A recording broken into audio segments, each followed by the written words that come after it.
आज कलाम मुकद्दस से मुकद्दस हकीम सुल्तान जी की बयान उसका 4 बार और उसकी पहली और 10वीं आयत कलाम मुकद्दस में से तलावत करेंगे। उस वक्त रूह यीशु को जंगल में ले गया ताकि इब्लीस से आजमाया जाए। 10 और यीशु ने उससे कहा, ऐ शैतान दूर हो, क्योंकि लिखा है कि तू खुदावंद अपने खुदा को सजदा कर और सिर्फ उसी की इबादत कर। आमीन आमीन। सो आज का बयान खुदा के खातम जनाब चेयरमैन पास्टर हारून साहब के वसीला से सुनेंगे। सो खुदा के कलाम को और खुदा की खातम को अपने हाथों को लेकर आगे रखते हैं। बहुत शुक्रिया बाबा।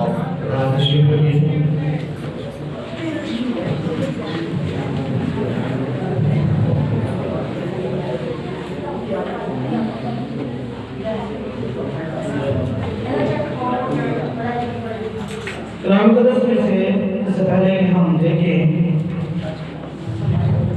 रबे कायनात यहोवा हमारे बाप उसके प्यारे बेटे यीशु मसीह नासरी के अजीम बाबरकत दूसरा जलाली फरमान नाम के नाम पर सलाम की हो।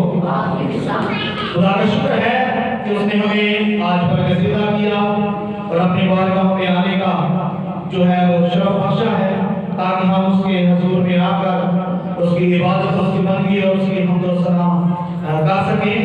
सो मेरे दोस्तों बड़ी तवज्जो और बड़े ध्यान के साथ खुदा के कलाम को सुनिएगा क्योंकि आज हम एक बहुत खास मज़मून को सीखने वाले हैं। बहुत खास मज़मून है ये।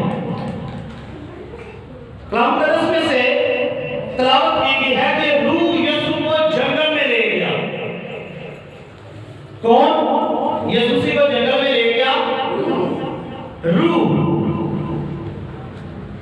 देखना ये है कि ये कैसी पावर है, कैसी ताकत है जो यीशु मसीह को जंगल में लेकर जा रहा है कि शैतान से आजमाया जाए। किससे आजमाया जाए? शैतान से आजमाया जाए। मेरे दोस्तों कहा यह जाता है कि खुदा के 3 अकनून हैं। खुदा के 3 अकनून हैं, बाप, बेटा और रूह कुद्दस, और तीनों ही मिलकर जो है एक खुदा बनता है। ठीक, अगर वो खुद ही रूह था तो क्या वो खुद को लेकर जा रहा था कि शैतान से आजमाया जाए? ऐसा हरगिज़ नहीं है। हमने सच्चाई को जानना है और उसको मानना है और उसी पर अमल करना है। यहां पर रूह जो है यीशु मसीह को जंगल में लेकर जा रहा है। किस लिए लेकर जा रहा है? ताकि आजमाया जाए। और यहां पर लिखा है कलाम मुकद्दस में जब उसने 40 दिन 40 रात वाक़ा किया तो आकर उसको भूख लगी। फिर इब्लीस जो है आजमाता है और यीशु मसीह के आगे कलाम मुकद्दस में से मुख्तलिफ आयात रखता है। यहां पर मैं आपको बताना चाहता हूं कि शैतान के पास भी बहुत ज्यादा इल्म है। शैतान के पास भी बहुत ज्यादा इल्म है। कलाम मुकद्दस में लिखा है कि शयातीन भी ईमान रखते हैं खुदा एक है। शयातीन भी ईमान रखते हैं कि खुदा एक है। मगर यहां पर मैं बड़े अफसोस से एक बात करूंगा कि शैतान भी जानता है कि खुदा वाहिद है, खुदा एक है। मगर बदकिस्मती से हमारे पासवान, हमारे मुअल्लिम, हमारे मसीही जो है कहने को एक कहते हैं मगर एक मानते नहीं है। एक मानते नहीं है। मेरे दोस्तों जब यीशु मसीह और शैतान के दरमियान बातचीत हो रही है तो एक मिनट दीजिएगा। अगर हम देखें चौथे बाब में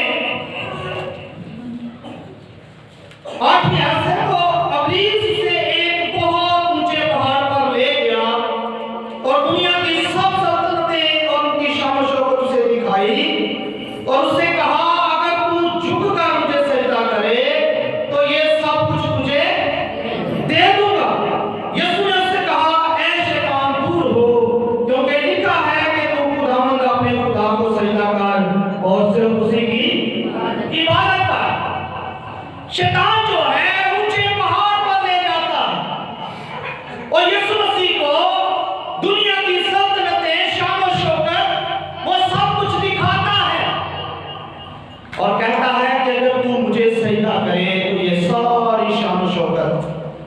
तुझे दे दूंगा। इसका मतलब है कि उसके अख्तियार में है। शैतान भी एक पावर है, ताकत है। वो जब कह रहा है तो इसका मतलब है उसके अख्तियार में भी है। मेरे सिसो याद रखिए, शैतान को भी इस जहान का खुदा कहा गया है। इस जहान का खुदा कहा गया है।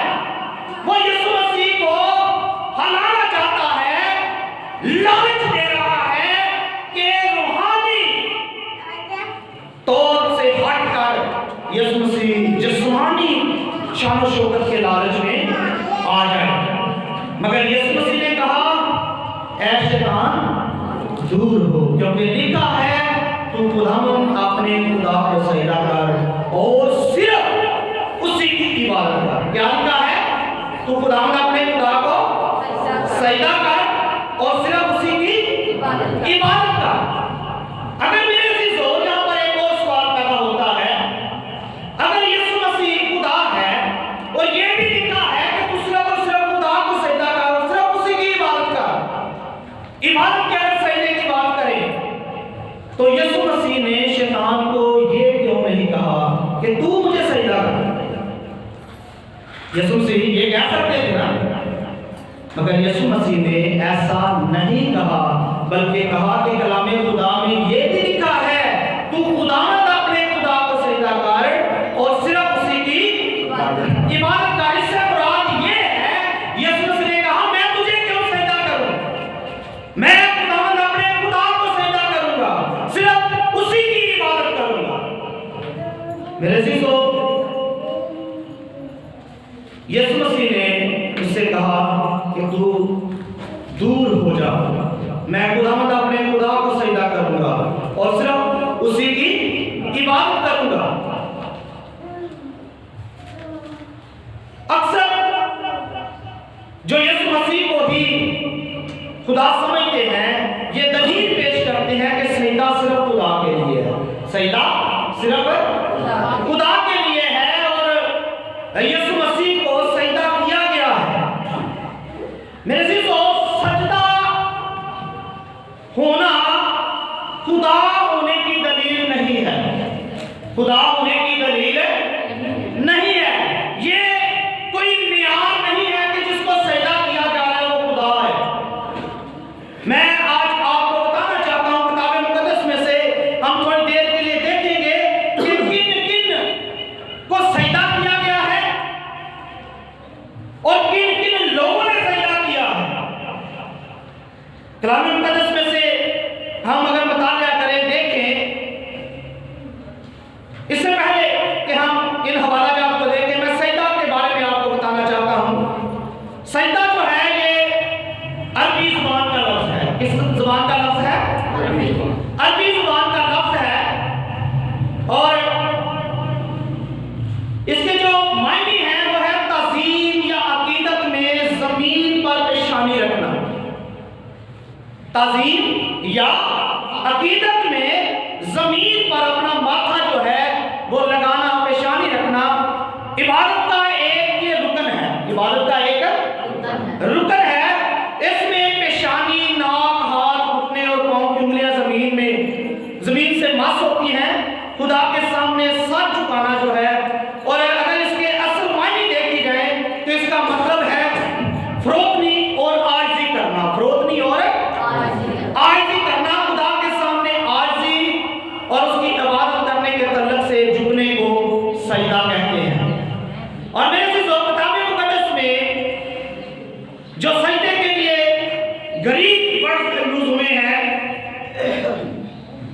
उनमें से दो अल्फाज मैं आपको बताना चाहता हूं। एक है प्रास्क्यून्यू, यही मत्ती में यीशु मसीह ने जिस सजदे का जिक्र किया है उसमें शामिल हुआ है। इसका मतलब भी है सजदा करना, घुटनों के बल गिरना और खुदा की इबादत करना। और मेरे से अगर आप इसके डेफिनेशन में जाएं तो इसका मतलब इबादत करना या ताज़ीम ज़ाहिर करना है। अक्सर यूनानी फेर के इशारों के जरिए, जैसा कि झुकना या सजदा करना, नए अहकाम में इसका इस्तेमाल खुदा, यीशु मसीह या कुछ सियासत बात में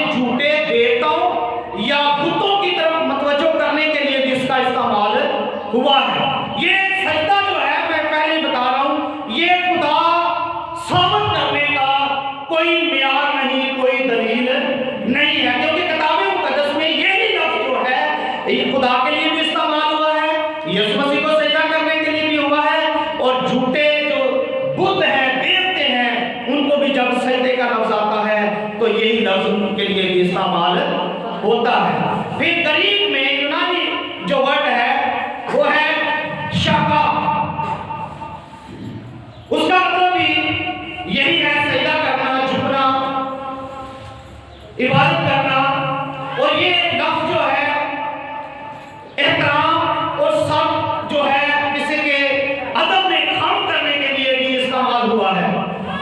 और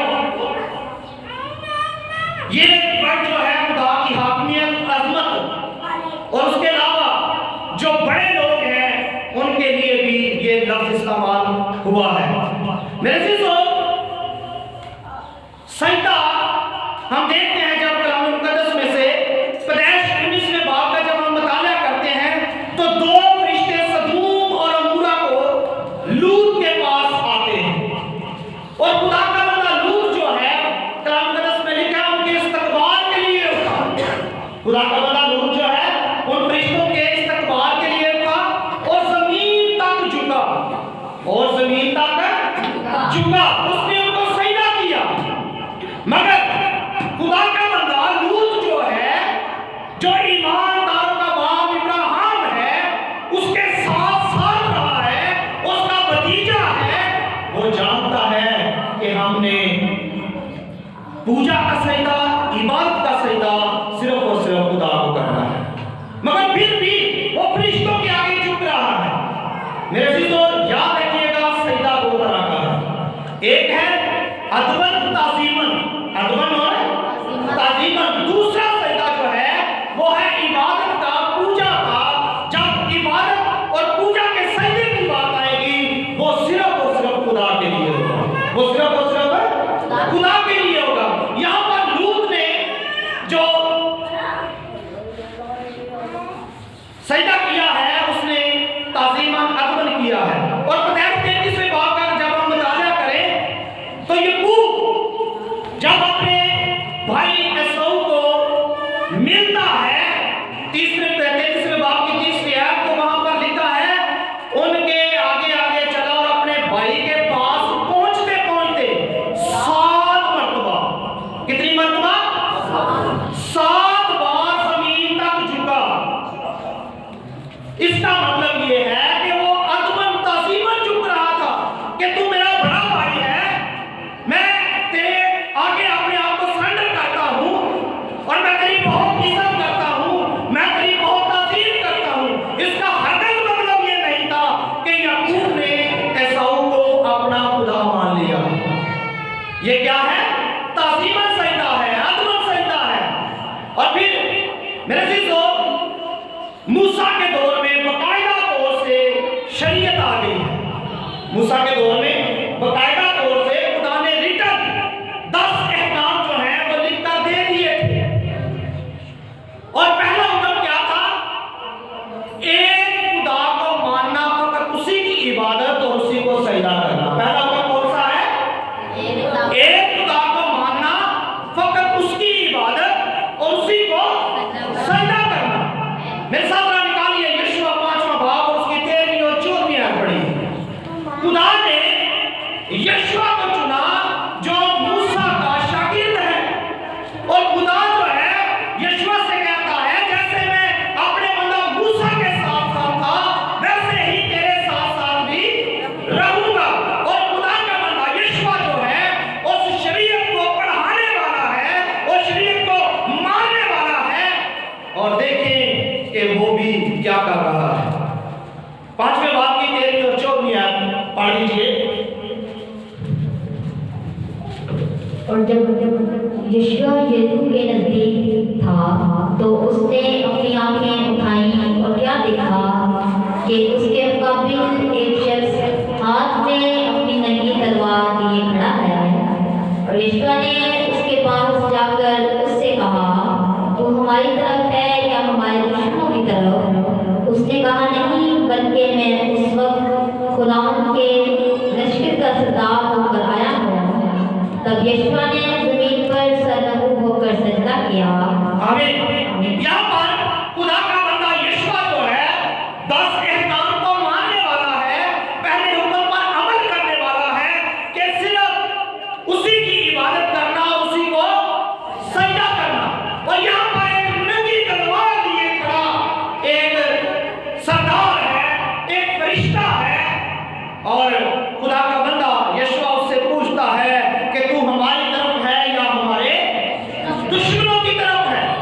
और कलाम खुदा में लिखा है कि उसने कहा कि मैं खुदावंद के लश्कर का सरदार होकर आया हूं, मैं खुदावंद के लश्कर का सरदार होकर आया हूं।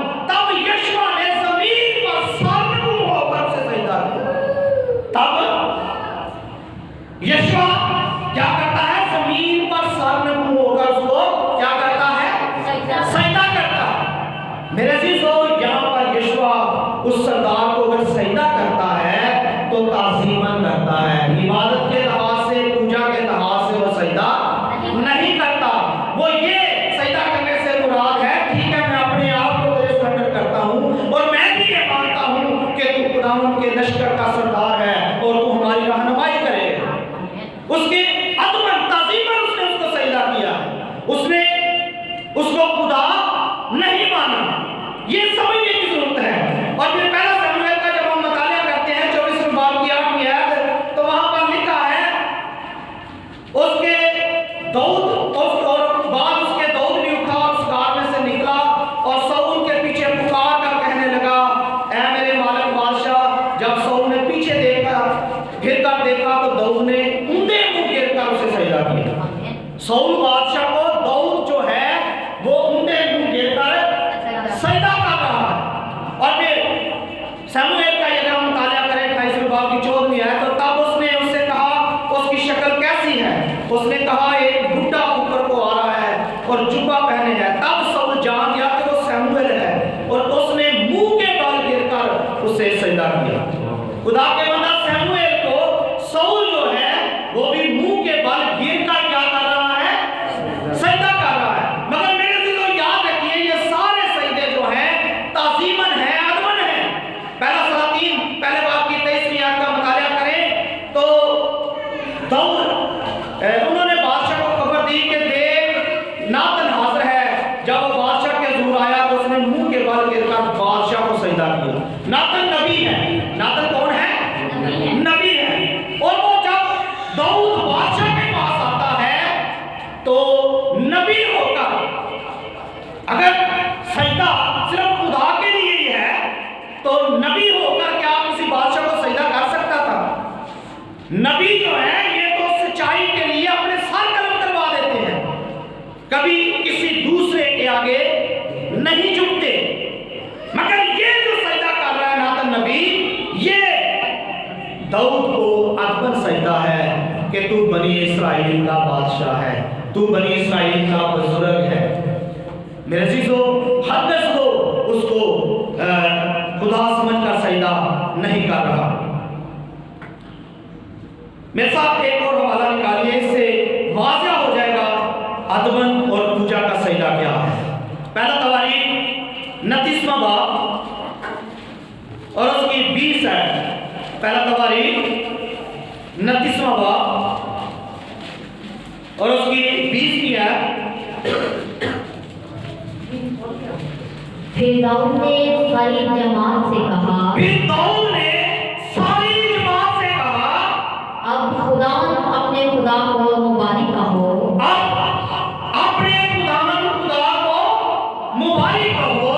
तब सारी जमात ने खुदावंद अपने बाप दादा के खुदा को मुबारक कहा।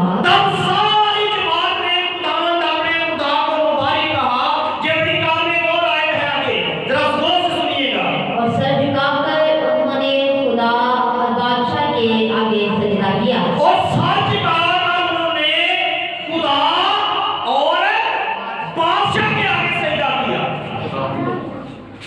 मेरे दोस्तों, इबादत के लिहाज से, पूजा के लिहाज से सजदा सिर्फ और सिर्फ खुदा के लिए है। सजदा सिर्फ और सिर्फ खुदा के लिए है। खुदा बार-बार कहता है तुम मेरे सिवा किसी और की बंदगी ना करना, मेरे सिवा किसी और की इबादत ना करना, मेरे सिवा किसी और के आगे ना झुकना, उसको सजदा ना करना।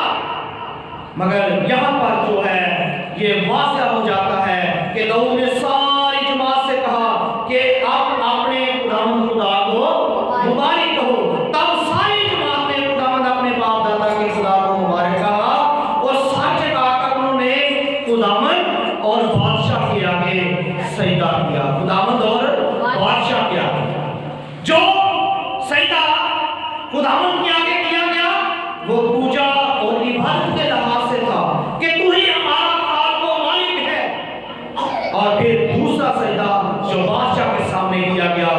अदबन और ताज़ीमन सजदा था कि खुदा ने तुझे हम पर बादशाह मुकर्रर किया है, खुदा ने तुझे हम पर बादशाह मुकर्रर किया है, इसलिए हम तेरी इज्जत करते हैं, हम तेरी ताज़ीम करते हैं। मेरे अज़ीज़ों, यीशु मसीह को भी जो सजदा किया गया, अदबन सजदा किया गया, ताज़ीमन सजदा किया गया। यीशु मसीह ने खुद कहा, शैतान ने जब उससे कहा कि मैं तुझे दुनिया की सारी शान और शौकत दे दूंगा, तू मुझे सजदा कर।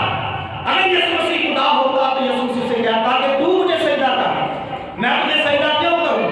मगर यीशु मसीह ने कहा कि मैं तुझे सजदा नहीं करूंगा, क्योंकि लिखा है कि खुदावंद अपने खुदा को सजदा कर और सिर्फ उसी की इबादत कर। इसका मतलब है यीशु मसीह कह रहा है कि मैं सिर्फ और सिर्फ उस खुदा को सजदा करूंगा, और जो इबादत और सजदे के लायक खुदा है। यूहन्ना के इंजील चौथे बाब का मुताला करें तो यीशु मसीह ने कहा, तुम उसकी परस्तिश करते हो जिसे तुम जानते नहीं हो, तुम उसकी परस्तिश करते हो जिसे तुम जानते नहीं हो, हम उसकी परस्तिश करते हैं जिसे हम जानते हैं। वहां पर जो वर्ड परस्तिश के लिए इस्तेमाल हुआ है, वही ग्रीक में सजदे के लिए लफ्ज इस्तेमाल हुआ है।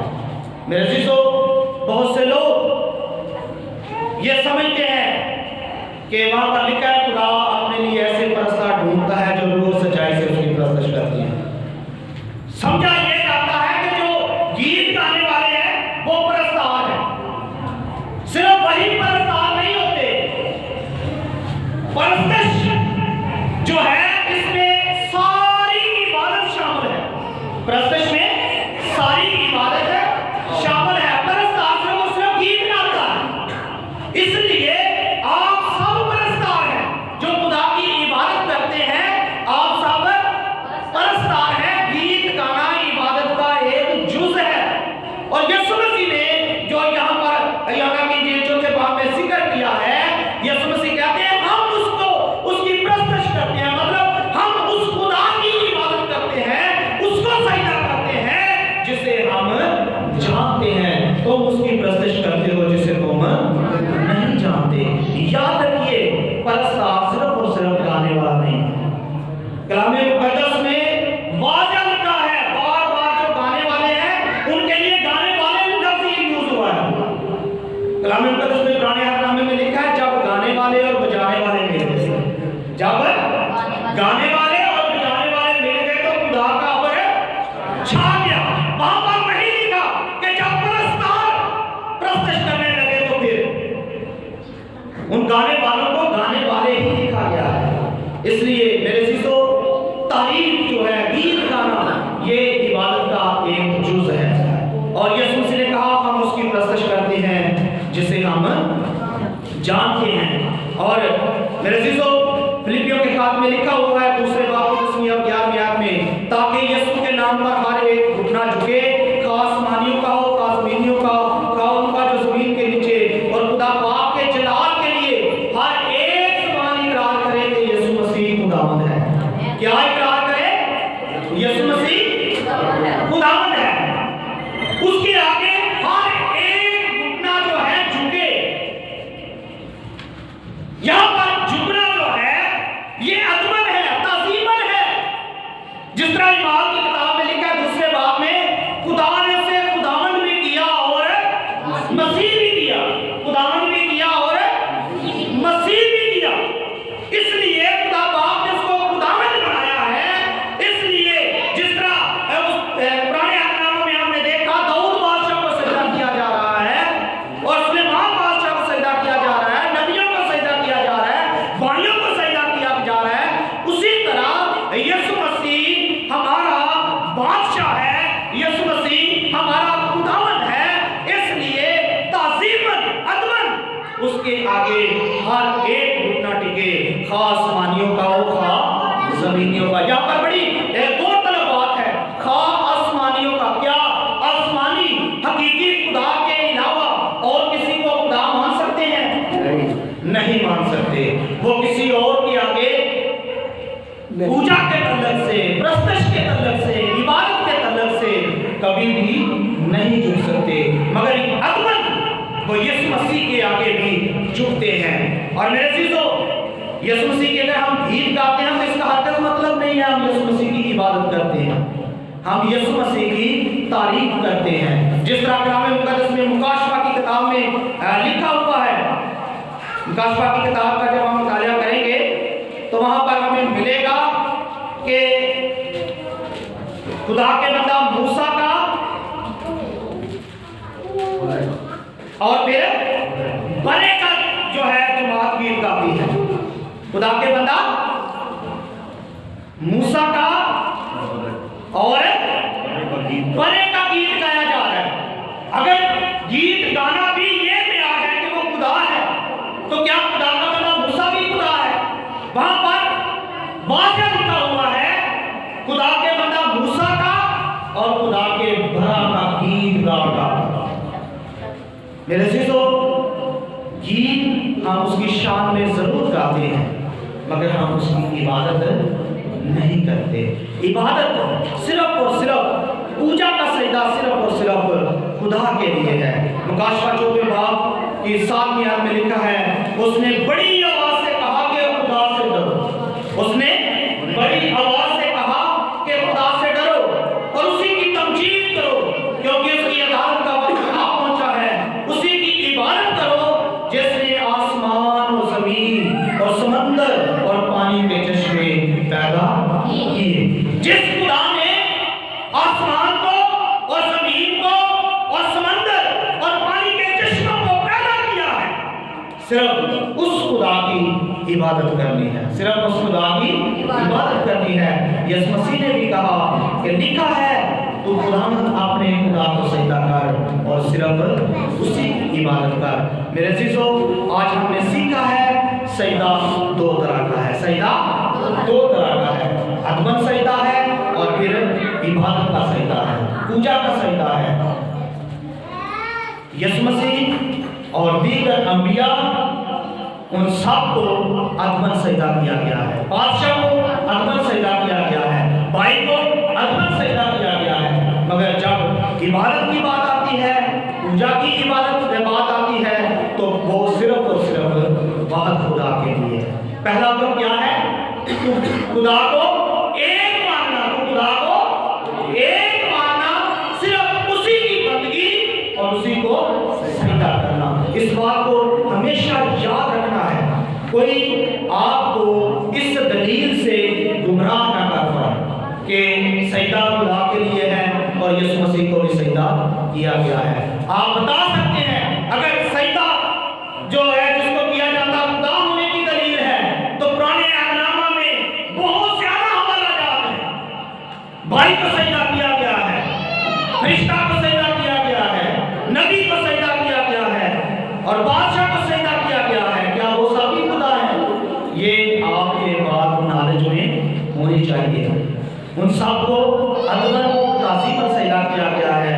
हमारा निजात दहिंदा खुदा यीशु मसीह जिसके हम पैरोकार हैं, जब वो हमें बता रहा है कि हम उसकी परस्तिश करते हैं जिसे हम जानते हैं, हमने जानकर उस शरीक खुदा की इबादत बंदगी और उसको सजदा करना है जिसने यीशु मसीह को हमारा मुनज्जी बनाकर इस दुनिया में भेजा, ताकि वो हमारे खुदा बाप के साथ दोबारा से रफ़ाकत को बहाल कर दे, ताकि हम उसके मुकद्दस कायम बनकर अपनी रूहानी कुर्बानियां जो हैं उसके आगे चढ़ाएं। सो खुदा इस कलाम के वसीला से मुझे और आप सबको बड़ी बरकत बख्शे।